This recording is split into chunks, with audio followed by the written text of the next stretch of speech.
Apparatus में अगर आप लोग देखें तो एक हम मीटर रॉड लेंगे ये वाला, और एक इसमें हम थ्रेड लेंगे रस्सी, इस रस्सी की मदद से हम वेट को अटैच करेंगे। एक हम लेंगे वेट बॉक्स, इसको हम वेट बॉक्स कहते हैं। इसमें मुख्तलिफ़ किस्म के वेट्स रखे होते हैं, 5 ग्राम, 10 ग्राम, 20 ग्राम, 50 ग्राम, 100 ग्राम। इसमें मुख्तलिफ़ किस्म के वेट्स होते हैं जिसको हम यहाँ से निकाल कर फिर इसको हम अटैच करते हैं, ठीक है। और इसके अलावा वेज होना चाहिए, इसको हम वेज कहते हैं, लेकिन यहाँ पर मैंने वेज का काम स्टैंड से लिया है। स्टैंड के ऊपर हमने मीटर रॉड को अटैच कर दिया है।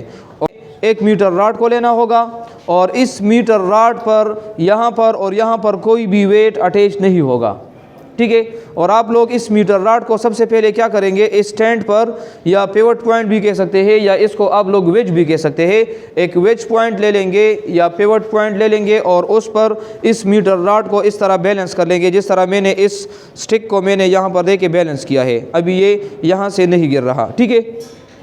अभी लेट सपोज़ अगर मैं एक साइड पर यहाँ पर वेट लगाऊँ तो वेट की वजह से इसमें इस तरह मोशन पैदा हो जाएगा। अभी देखिए, इसको इस तरह मोशन करने से इसका मतलब ये है कि इसमें रोटेशन पैदा हो जाएगा, और रोटेशन को हम कहते हैं torque. The turning effect produced in a body, this is called torque. तो अभी इसमें रोटेशन इस तरह पैदा हो जाएगी और आप लोगों को ये एंटी क्लॉकवाइज रोटेशन नज़र आ रही है। चैप्टर नंबर 4 में टार्क टॉपिक आप लोगों ने पढ़ा है, ठीक है। लेट सपोज़ अगर मैं इस पॉइंट पर वेट अटैच कर दूँ तो जब यहाँ पर वेट होगा तो वेट इस तरह इसको नीचे ले जाएगा, तो फिर इसका मतलब ये होगा कि अभी इसमें टार्क इस तरह पैदा हो जाएगा, इसमें अभी क्या रोटेशन पैदा कर देगा। सो ये फिर क्लॉकवाइज रोटेशन इसको हम कहते हैं।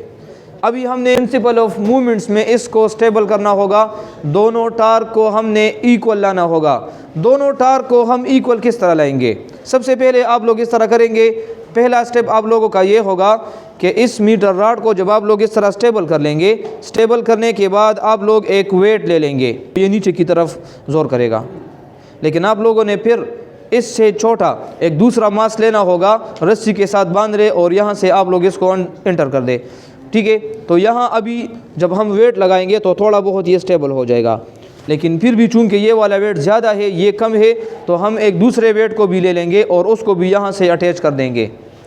अभी ये डायरेक्ट इस तरह बैलेंस नहीं होगा जिस तरह आप लोगों को ये बैलेंस नज़र आ रहा है, ठीक है। अगर मैं इसको थोड़ा सा भी देखिए डिस्प्लेस कर दूँ तो ये बहुत सेंसिटिव सिचुएशन में अभी यहाँ पर पड़ा है। आप लोग इसको आसानी से आराम आराम के साथ कभी इस तरफ करेंगे कभी उस तरफ करेंगे और इसको चेक करेंगे कि क्या ये अभी इस तरह बैलेंस है कि नहीं है।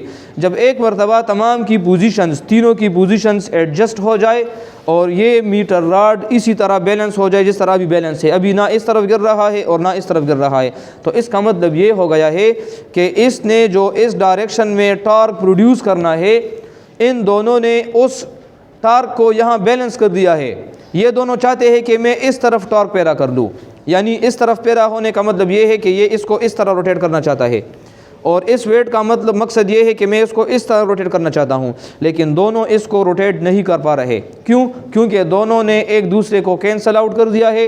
Clockwise torque anti clockwise torque के इक्वल है, लिहाजा इस मीटर रॉड को हम कह सकते हैं कि ये अभी स्टेबल पोजीशन पर है।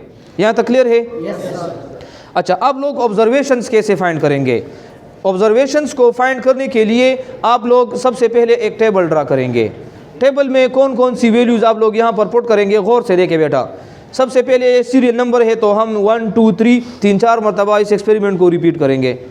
ये है पहले कॉलम में वेट 1, यानी जो अकेला है, जो लार्जर वेट है, इसको आप लोग यहाँ पर लिख देंगे। तो मैंने यहाँ पर जो वेट लिया है ये है 50 ग्राम। अभी 50 ग्राम को हम कन्वर्ट करेंगे बेसिक यूनिट में, तो जब मैं 50 को कन्वर्ट कर लूँगा किलोग्राम में और किलोग्राम के बाद मैं इसको मल्टीप्लाई कर लूँगा, ये तो चूँकि हमारे पास मास है ना, 50 gram, gram is the unit of mass, इसको आप लोग 9.8 जी के साथ मल्टीप्लाई कर लेंगे। So it will give us the weight, it will give us the value of weight. तो इस वेट की वैल्यू यहाँ पर मैंने इसको लिख दिया है 0.49। इसी तरह this is weight number 2 and this is weight number 3। यहाँ पर जो मास लिखा है इसके ऊपर लिखा है 20 ग्राम। तो 20 ग्राम को पहले मैं कन्वर्ट कर लूँगा किस में, किलोग्राम में। कैसे कन्वर्ट करूँगा? 20 डिवाइडेड बाई 1000 कर लूँगा। फिर उसको मल्टीप्लाई कर लूँगा 9.8 के साथ, तो ये दोनों फिर हमें वेट 2 की वैल्यू फाइंड करके देगी। तो यहाँ पर मैंने वेट 2 को भी लिख दिया। इसी तरह वेट 3 भी आप लोग फाइंड कर लेंगे, यहाँ पर लिख देंगे। नेक्स्ट कॉलम क्या है? D1। D1 is the distance between the pivot point and the weight 1। यहाँ से लेकर यहाँ तक, चूँकि ये मीटर स्केल है, इसके ऊपर सेंटीमीटर, मिलीमीटर और इंच ये तमाम ऑलरेडी मौजूद है, लिखा हुआ है। मैं यहाँ से यहाँ तक इस डिस्टेंस को कैलकुलेट कर लूँगा, ठीक है, चाहे इंच में हो, चाहे सेंटीमीटर में हो, चाहे मिलीमीटर में हो, लेकिन आपने उसको फिर मीटर में कन्वर्ट करना होगा। जब मैं इस वैल्यू को फाइंड कर लेता हूँ, फिर उसको मीटर में कन्वर्ट करता हूँ, तो वो बन जाता है 0.2 मीटर। क्लियर है? फिर D2 is the distance between this pivot point and weight 2। इसको भी मैंने मीटर में कन्वर्ट करके यहाँ पर लिख दिया है 0.274। फिर D3 इसी पिवट पॉइंट से वेट 3 के दरमियान जो डिस्टेंस है, इसको मैं फाइंड कर लूँगा, फिर कन्वर्ट कर लूँगा मीटर में। ऑलरेडी मैंने इसको कन्वर्ट किया है, तो यहाँ से आ जाएगा 0.459 मीटर आ जाएगा। Now the next column is torque 1। So what is torque? देखिए, टार्क यहाँ पर फार्मूला आप लोगों ने पढ़ा है कि torque is equal to R cross F, ठीक है। इस R को मैं, चूँकि डिस्टेंस है, तो मैं D से डिनोट कर दूंगा, या R या D एक ही बात है। और force is also a vector weight, so force की जगह यहाँ पर मैंने वेट लिख दिया है। और W जो है वो बराबर है mg के, तो यहाँ पर D अपनी जगह पर और W की जगह मैंने mg लिख दिया है। सो टार्क के लिए फाइनली एक फार्मूला डिराइव हो गया। टार्क के लिए फार्मूला आ गया D multiply M multiply G। D already हमारे साथ नोन है, देखिए 1 2 3। M ऑलरेडी हमारे साथ नोन है, इसके ऊपर लिखा है 50 ग्राम है, 20 ग्राम है, 20 ग्राम है। G ऑलरेडी आपको मालूम है 9.8 इसकी वैल्यू है। सो जब मैं D1 को M1 के साथ मल्टीप्लाई कर लूँ और फिर G के साथ मल्टीप्लाई कर लूँ, सो it will give us the value of torque 1। जब मैं टार्क 1 की वैल्यू को फाइंड कर लूँ, तो यहाँ मेरे साथ 0.136 आ जाएगा, वो मैंने लिख दिया है।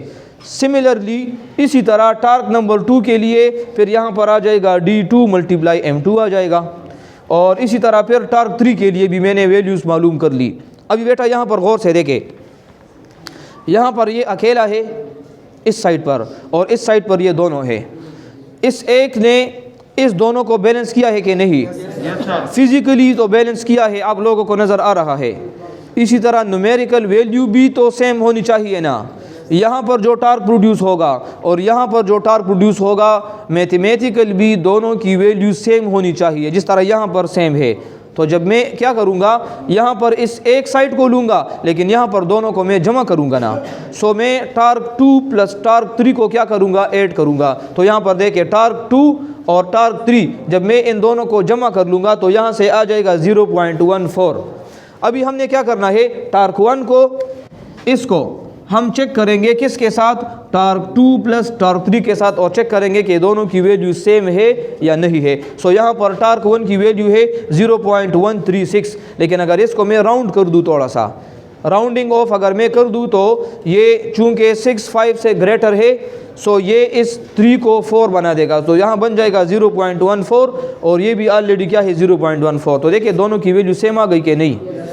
अब यहाँ पर ये इसमें और इसमें थोड़ा सा ये फ़र्क क्यों आ गया है, क्योंकि यहाँ पर जो मैंने कैलकुलेशंस की है, जो मैंने डिस्टेंस को फाइंड किया है, शायद इसमें मिलीमीटर्स में थोड़ी बहुत गुंजाइश, थोड़ी बहुत एरर हमसे हुई है, क्योंकि इसको हमने जल्दी नोट किया है, ठीक है। सो मिलीमीटर्स में वो हमारी एरर की वजह से यहाँ थोड़ा सा फ़र्क आ गया है, लेकिन वो फ़र्क भी इतना नहीं है।